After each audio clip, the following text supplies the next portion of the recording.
Kyle, thank you for saying that because no one gets that. No one that Yeah. I'm like, no, when you're going No, through this, time especially when stops. you're younger, time Yeah. is compressed, and it's like a week Yep. feels like 7 years, not seven Yeah. days.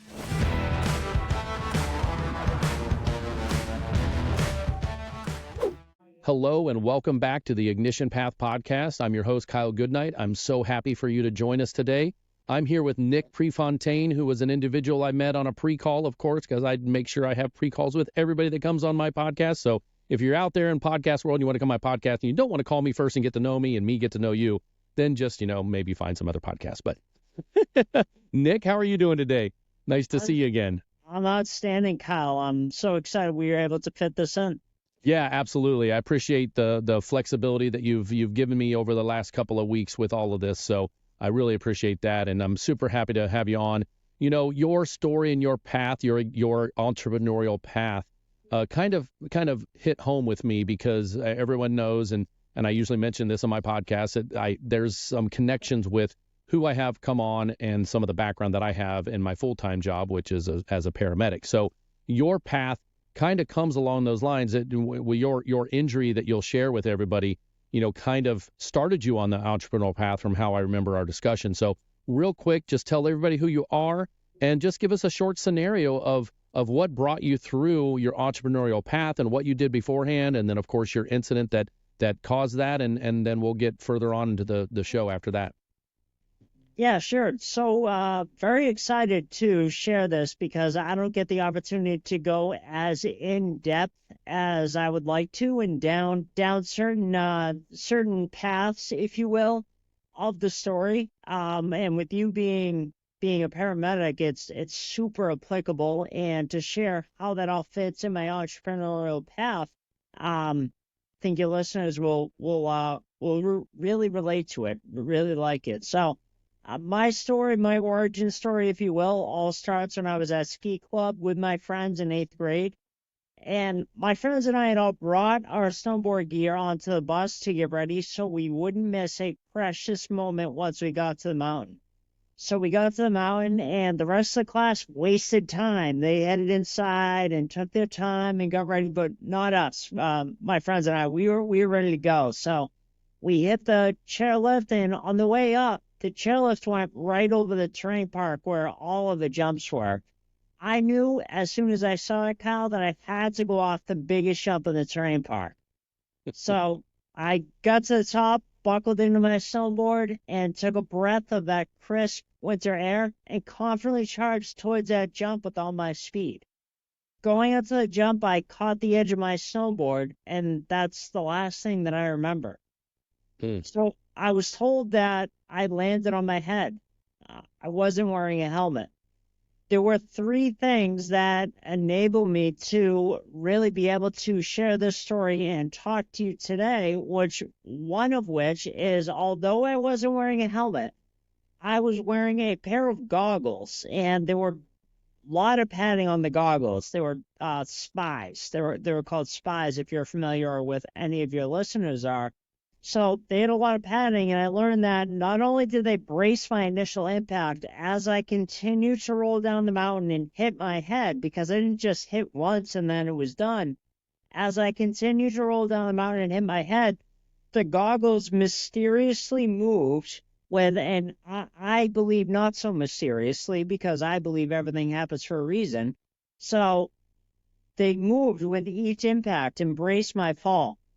That was the first thing. The second thing, which I think is why I really relate to you being a paramedic, and I'm sure you'll appreciate this. So they wanted to bring a helicopter to the mountain to rush me to the hospital.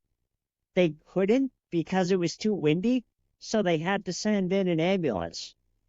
Out of all the paramedics in the county, there was only one who could intubate on the spot, and I needed that to be able to breathe.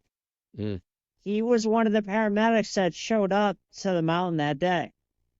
And there are still several things that I can't explain because of my accident. And now I know it's one of the reasons why I'm here telling this story today. The third thing, once I got to the hospital, the doctors communicated to my parents that I'd been in a snowboarding accident. suffered a traumatic brain injury. Based on the impact alone, I would have been out for 7 to 10 days. I already had swelling in my brain, and the doctors were worried that if I woke up and panicked, it would increase and then I would have died. So, because it was already so high. So they had to partially induce me into a coma.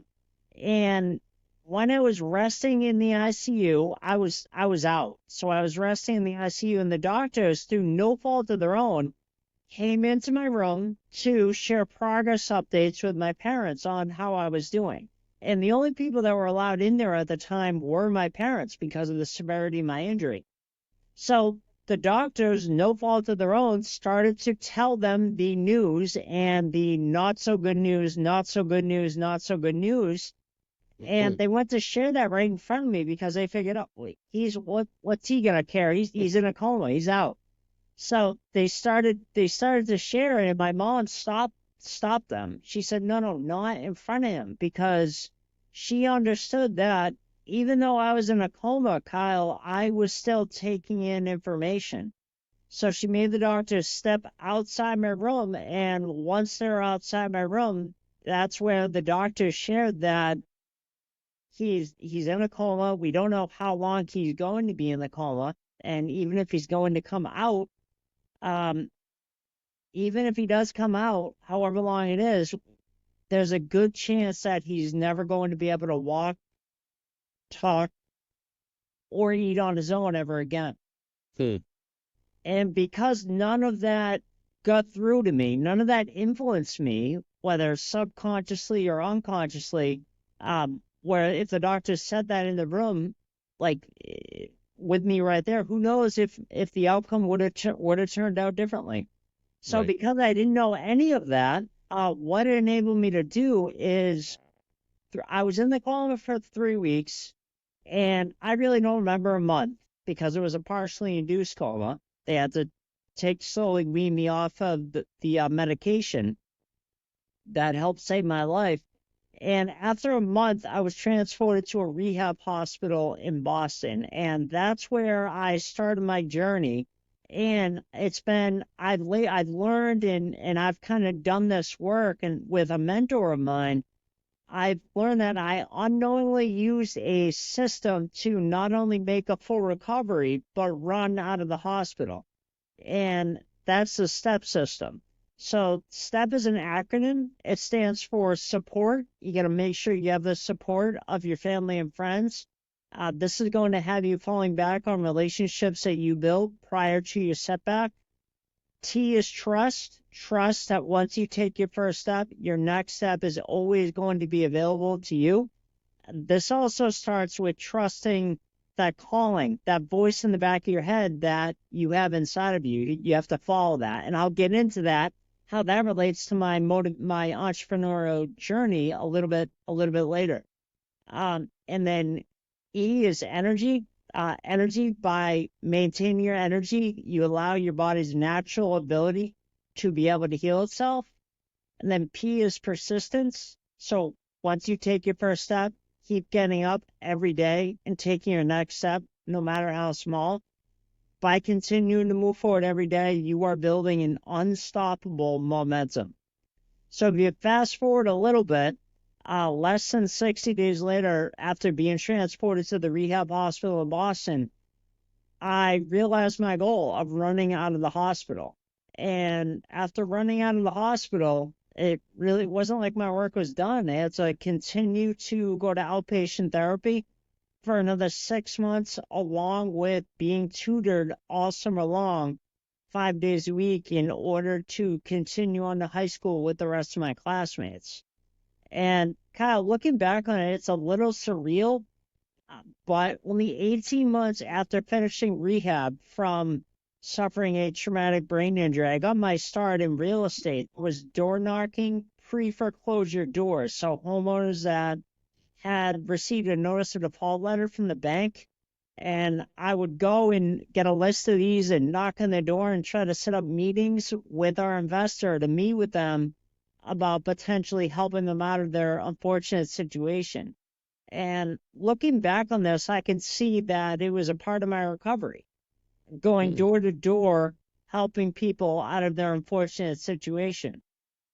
If you kind of move forward past there, I graduated high school, got my real estate license, started helping buyers and sellers as a realtor. And then in 2014, my dad, Chris, started buying properties, not 2013 and 14, started buying properties non-conventionally without signing personally on bank loans or using big down payments or investor down payments.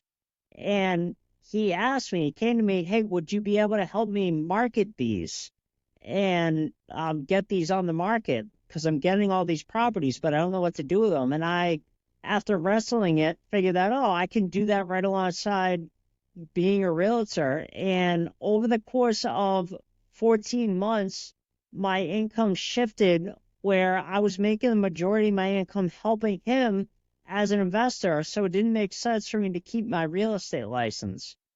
And really in 2012, I developed a voice issue. It was almost like I couldn't even speak. It was like hard to get the words out, if that Mm. makes sense. So I started, and I don't even think I told you about that on our No, I don't think so. Because my yeah. my first initial being a restorative therapist as well. My first initial thought process is how many years after your injury was that downfall of your voice, because there's vocal cord dysfunction that can happen with long-term innovation. So yeah, Yeah, it was approximately 9 years. yeah, Uh, it's something separate. yeah, yeah, that's all right. So I had that happen to me, and then I finally wound up. I developed that in 2012. I wound up in a voice specialist office in Boston in 2013, August of 2013, and I started receiving Botox injections into my vocal folds along with their higher level speech therapists. And I had to get those several times a year. And all the way to the point where my last injection that I got was in February of 2020. So obviously that has worked its way out of my system. You would never know talking to me now. Through our real estate coaching and consulting and training company, I've also had the opportunity to tell my story several times. It's only been, Kyle, 15 or 20 or 25 minutes max. And someone saw me speak at one of our events almost exactly 5 years ago in 2019. And I was still going through the final throes of my voice issues. So I was still having issues with my voice. It was still kind of tight. However, I spoke. She saw me speak and approached me after and said, hey, I love your story, gave me her card, and said, I'm not trying to steal you from your family real estate business or anything. However, if you're ever looking to fine tune your message and bring it to another level, so a higher level, so you're able to impact and affect the most amount of people possible, I can open some doors for you and introduce you to a few coaches and mentors of mine. So, like I said, I was going through the final months of my voice issue, so I wasn't ready yet. However, I always hung on to her card, and a little over a year and a half later, I finally reached out to her, and I said, "Okay, I'm ready. What should I do?" Back to the voice in the back of your head. You got to listen to that. So ever since I got out of school, I've always had this voice, no matter what I'm doing, which is saying, like, whether it's door knocking or helping buyers as a realtor, helping sellers as a realtor. Yeah, okay, that's great. You're making money and everything and being successful. But what you really need to be doing is helping trauma survivors get through their trauma and thrive with the rest of their lives. So no matter what I'm doing, that voice has always stuck with me and it's always been in the back of my head. However, since I reached out to Sharon, the one who gave me her card after hearing me speak in 2019, I reached out to her in May of 2021. She put me in touch with her mentor, Trisha Brook, who's become my mentor. Since I had that first phone call with her, there's been no voice in the back of my head. What that's evidence to me of is that I'm doing exactly what I was put on this earth to do. Right. So that really led me to, and the entrepreneurial journey. This is what, because each one of each time I tell my story, each show is different, and I get to highlight different aspects and different elements of my story. So here, when I had that call with her for the first time in May of 2021, I shared my goals with her and what I was looking to do. I said, do you think that's possible?" Or something to that effect. And she said, "Absolutely." And I said, "All right, what do you recommend?" She said, "The speaker salon, which is you get to commute to New York City for 6 weeks in a row. You get to be on stage with up to 10 or 12 other speakers for 5 weeks. And then on the 6th week is the showcase, and you perform for influencers, TEDx organizers, and people who can book you to speak." So it was just a wholehearted yes for me. I said yes, and she said, "All right, that's 25,000." So this is where the entrepreneurial journey comes in. I said yes, absolutely. It was not even a doubt in my mind. And then during the speaker salon, halfway through, she pitched me on what it would look like to work with her one-on-one. And she told me that she works one-on-one with speakers to help them build out their speaker platform. Kyle, I didn't even know what a speaker platform was. Um, I, However, I said yes. And I said, I don't know where I'm going to get the money, but give me a week, because she said that's 75,000. So I went and applied for financing, and I was approved. And I started working with her in the first half, January to the end of July of 2022. And she's the one that helped me launch my company and really do everything that I'm doing today. I have heard of. Um, she's helped me with it, in other words, and she's helped me establish it. The step system, what I unknowingly used to not only make a full recovery but run out of the hospital, she was the one that pulled all of that out of me. And now I'm speaking and telling my story to brain injury associations all across the country for 45, 50, 60 minutes. And before her, I would have never been able to even do 20 or 25 minutes. That was the most I would do. Right. And now it's kind of taken on a life of its own, and we're able to be helping so many people by sharing my message and the step system with the world. So this STEP system you speak of, was that something that was an acronym for something that you dealt with inside the rehab hospital, or was it something that through that process and then getting further on in your process of speaking, that you remembered the time back in the hospital and the steps you took to get better and then created that yourself? Or was that something that you created, or was that something that was already in place that you kind of reallocated towards your message? It's a good question. It's how I approach and really tackle any kind of obstacle. It's what I've always done, what my family has done, and what has been instilled with me since I was a little kid. Like, this is how you approach obstacles and get over things.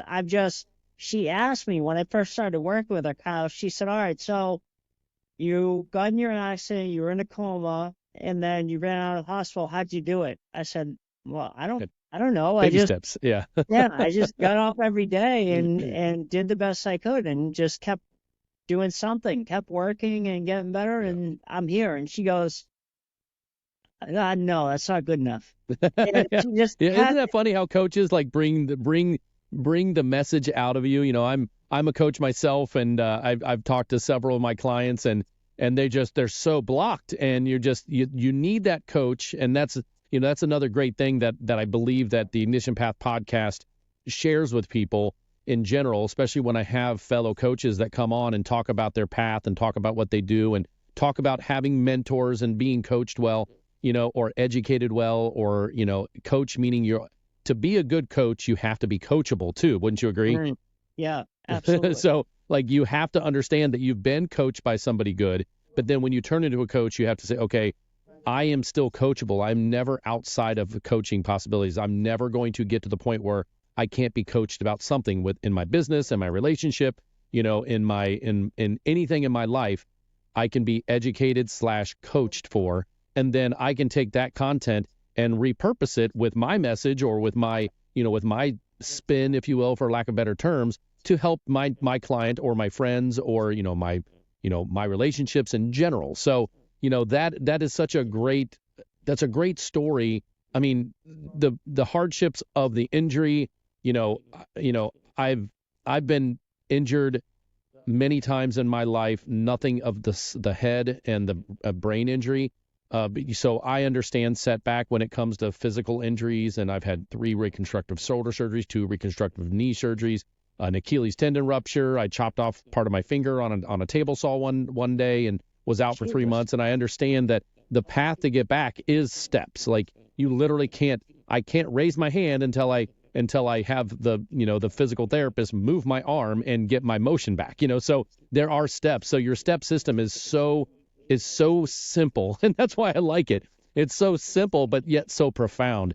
And it's one of those things where, working in the ICU as many years as I have, not only am I a paramedic, but I'm also a respiratory therapist that dealt with level 1 trauma center injuries. So I would have seen Nick come in if he would have came to my hospital. I would have been there. I would have been the one breathing into his ET tube that the paramedic intubated him.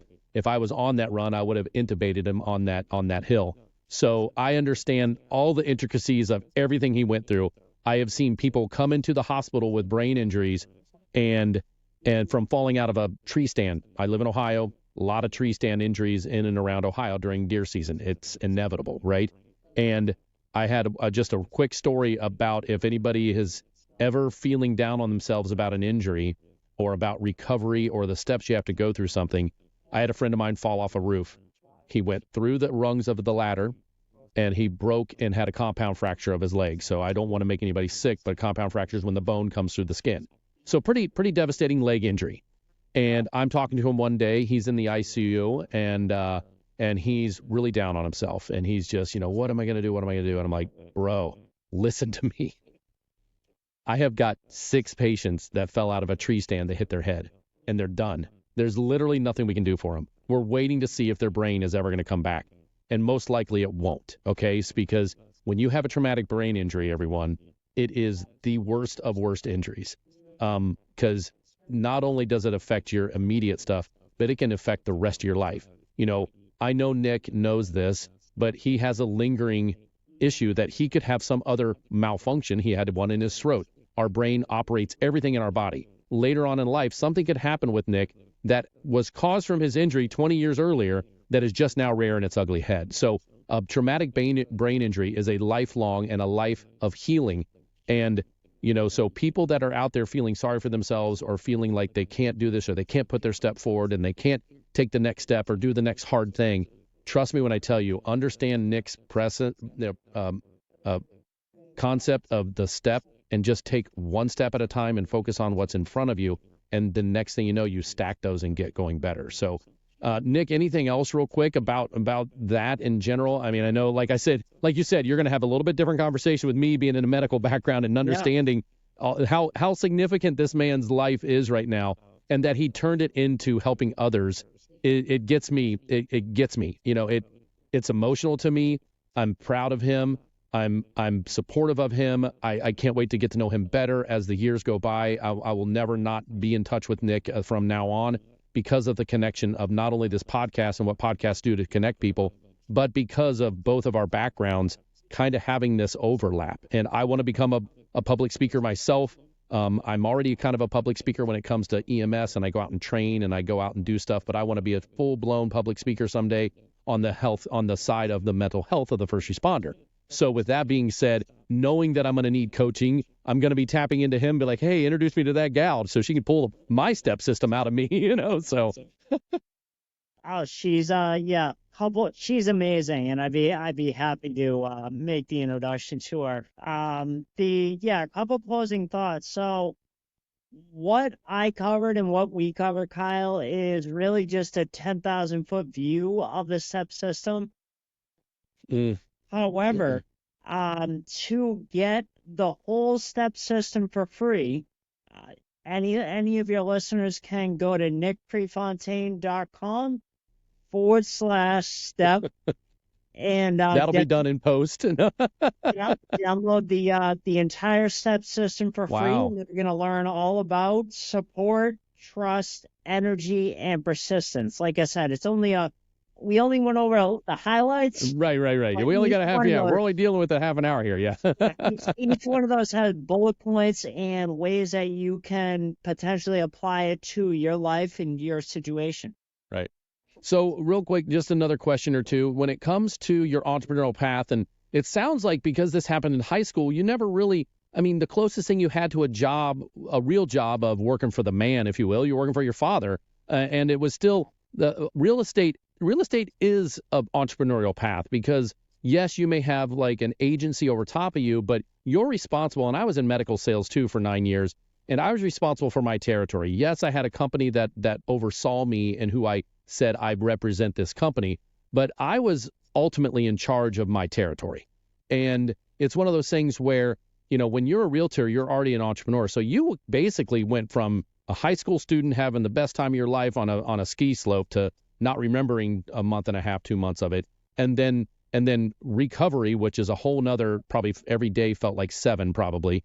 So, it's one of those things Oh, when you, Kyle, thank you for saying that because no one gets that. No one that yeah, I'm like, no, time, when you're going no, through this, time especially when stops. you're younger, time Yeah. is compressed and it's like a week Yeah. feels like 7 years, not seven Yeah. days. Yeah. Cause it's such a long process, and even, if anybody has ever recovered from something major, major surgery or major accident, it's unfortunate that it's that way. It's like time flies and all around the world, time flies when we're doing fun stuff. But then when it's down to the nitty gritty in business of healing or creating a business, time seems to crawl and you're like, what is going on? And then you look back, you're like, boy, that was just a blip of my life. So it's this weird Yeah, paradigm. It's this weird yeah. paradigm. So, but yeah, so when it comes to that, it's neat that you basically started off as an entrepreneur. You never really worked for the man, if you will, So talk a little bit about, just the evolution of it. I think you pretty much explained it, but what was one of the hardest parts of the evolution going from realtor into the financial part of it, then helping your dad, and then transitioning? I guess maybe my question is that transition from what you were used to with your family's company, and then taking this on your own and feeling that you had a purpose. What was that? What was the hardest part about that? You touched base on a little bit that you had this itch inside of you, but what was the hard part that day that you made that decision? It's an ongoing thing. It's an ongoing decision and ongoing like evolution that I'm still going through, Okay. which is just continuing doing what I can control and continuing to take my next step in front of me. That's all I can do. And when I was in the hospital, that's all I could do. Literally every day, whether it was figuratively or mentally, was just taking my next step. At the beginning, Kyle, I would need 3 nurses to help me sit up in bed for 8 minutes at a time, and after that, I'd be sweating profusely like I just ran a marathon. So it's just Seen it. doing a little bit every day. Yep. And it's the same thing with my speaking right now because what I'm doing is I really feel like I'm living my purpose. So last year I spoke in the first half of 2023. I spoke 7 times, both virtually and in person for brain injury associations. And I'll just tell you a quick story if you have time for Sure. this. Absolutely. The I actually I started making an application to be a keynote speaker for brain injury associations at the end of summer and into the fall of 2022 for their next year's event. One of the first ones that I applied to, the Brain Injury Association of Maryland, they they said, yes, we want you. We want you to speak for our audience. So I had an additional call with them and everything. Then they sent me over the contract because the first time I did my keynote was only 35 minutes long. So I sent them the recording and I thought, okay, I'm all set. I only have to do the 35-minute recording. Then a couple months later, I get the contract and I go to sign it and it says, oh, you're speaking for 75 minutes. So I was like, hey, you guys, you can sell that other extra time. My presentation is only 35 minutes. They're like, well, you signed the contract and we're paying you. So you're speaking for 75 minutes. Is that going to be a problem? And that was kind of one of those moments where you just take a deep breath and, okay, all Okay, right. So I did it. where can I elaborate on the step system? Yeah. It was all I did was it was 60 minutes followed by 50 minutes of Q&A. All I did was just add in tons of stories, funny stories, from when I was in the hospital. And once I did that, I got it to 60 minutes. I remember in March of 2023, after I did it, I did 60 minutes and then I got up to my hotel room and I almost just took a deep breath and I was like, wow, that was great. Because the longest I'd done before that was 35 minutes. Yeah. So I was like, okay, I kind of felt like I could do anything at that Yeah. point. So, it, sorry to go off on a tangent. No, that's a great story. I Exciting. love it. That's a story of an entrepreneur who was put instantly, like a challenge was put in front of them after they've already had something set, and they rise to the occasion. So you probably just reflected back on your step system in general. It's like, okay, how do I tackle this? When you're in a hospital setting in the recovery time that you have, I'm here to tell you, yes, when there are some funny moments during recovery. There are some Yep. significant moments during recovery, some good, some bad, some aha moments. I know one that sticks out in my mind when I was recovering from my finger chop off is I wasn't allowed to have what they call light duty work as a medic. They didn't offer it back then. And I didn't realize this, but I fell into a depression. And the day that got me out of the depression was the time when I looked up and here's a truck in front of me and I'm slamming into the truck. And now nobody's injured. Thank God when I swerved to the left to miss the truck, I caught my right side, but no one was coming towards me because it was just an instinct, move out of the way from taking the whole truck. And, it clipped my front bumper. And now I'm in oncoming traffic and, oh my gosh, I'm going to have a head on collision. And no one was there. It's one of those divine moments where I was like, oh my gosh. So I remember waiting for the police officer to come and make the report. Police officer was somebody I knew from hockey, and our kids played hockey together. And I just sat back and I thought, okay, this was that moment that I need to get my head out of my ass and stop feeling sorry for myself and start realizing that I am in a depression. I need to go get help, and I need to figure out why I'm here. And then fast forward many years, I blow out my shoulders. And in the back of a medic, I fell in the back of the medic, and I went through 4 months worth of surgery and recovery. And I had light duty work then. My system in the 8 years since the first injury had built a light duty program. Well, now I have purpose again. I'm out. Yes, I've got my arm in a sling, but this still works. This still works great. So I went out and started educating, and I started getting in front of more educators and started educating an entire county worth of CPR experts and became kind of a go-to person to do more of our training in our system. And I did that for 2 separate 4-month stints and never once fell into depression. So no, that was not even thought of back before that happened to me. And then now you look back and the steps that it took me to not be in depression during that time of not being able to serve was being able to serve in a different manner. And you're now serving in a different manner than what you originally were put on this earth to do. And I applaud you for it. And I thank you for what you do. I've known many brain injury patients in my career. I know a few people in general that have dealt with it. I know the hardships of recovery and long-term recovery for that. And I'm glad that you're out there speaking your story, showing people that there is a chance and just being an inspiration. So I'm proud of you. I'm proud of being able to have met you and bring your message to the world. Oh, thank you, Kyle. Thank you for giving me the opportunity to share my message with your audience. And I'm sure you and I could keep trading stories and going off one each other for the next 3 hours, but I'm sure we we can. have Yeah. we have to live real life. So Yeah, yeah, exactly. Well, thank you, Nick, so much. Nick did mention the way that to get a hold of him and get that free step system. It'll all be in the show notes, and it'll be underneath the video here for you to just click on. So simply, I'm going to put stuff up on the screen as well that has all that stuff. And reach out to Nick. I know I'll be reaching out to him for some other conversations as we go through this process and get to know him better and get to have some knowledge from him and his path. Share that with me as on a private level. So I can't wait to connect with you that way. And then once again, just remember, everybody, for the Ignition Path podcast, share, like, subscribe. When I say share, if you heard this message and someone needs to hear this, go ahead and hit that share button and get that message out to them to start spreading the word of the Ignition Path podcast. If you're out there listening and you're an entrepreneur and you want to come on to the Ignition Path podcast to talk about your path, there will be a link in the description below to set a meeting with me. And I'd love to have you on and hear all about your story. So once again, Nick, thanks so much for coming on the Ignition Path podcast. I appreciate it, and we'll talk to you later. Thank you for listening to Ignition Path, fueling the entrepreneurial fire.